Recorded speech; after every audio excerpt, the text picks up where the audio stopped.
Hello and welcome back to another video on Friends Car Repair Corner. So today what I want to do is clean out the intake on my 200,000 mile Volvo C30 2-litre diesel. So I'm just naming it as a 2-litre diesel intake clean because it's in a number of different engines or cars, shall I say. And yeah, my last time I done this with my Mondeo, it seemed to be quite a good video and done quite well. So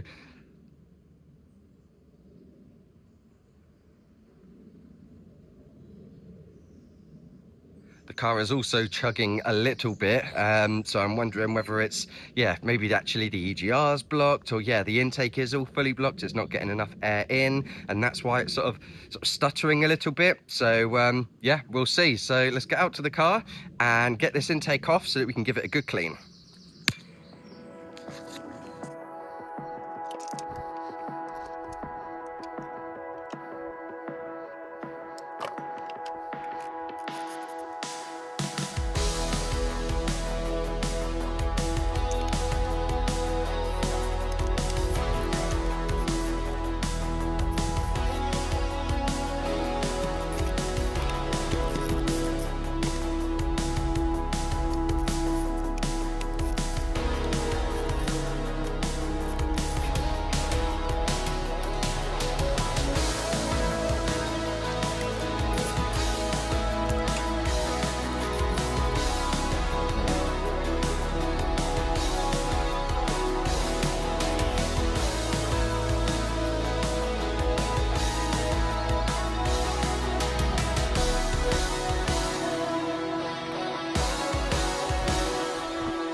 Right, so I've let it dry and then I've done another round again in there, and then I'm basically going to jet wash it or give it a clean out again and then let it dry, and then I'm going to put it back in. But that's basically where I'm at the moment now.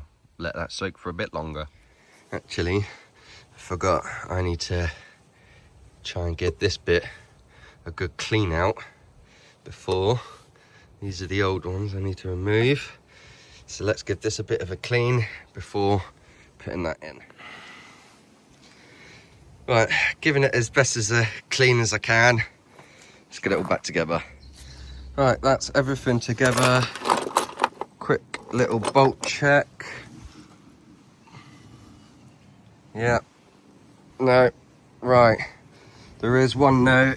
I dropped that, which is that bottom one down there, so that's only connected by the one at the moment, but it is still in there quite a lot. But it's somewhere on this tray, so I'm going to start the car up and try and drive it, because I have got part of the tray that is loose down there, so I'm hoping I can roll it out, wobble it out kind of thing. So yeah, and then final bolt and then it's done. Right, so that is the intake now done on the Volvo. We'll see how she then runs, and yeah, I'll report back to you. So thanks for watching, and join me again on the next video.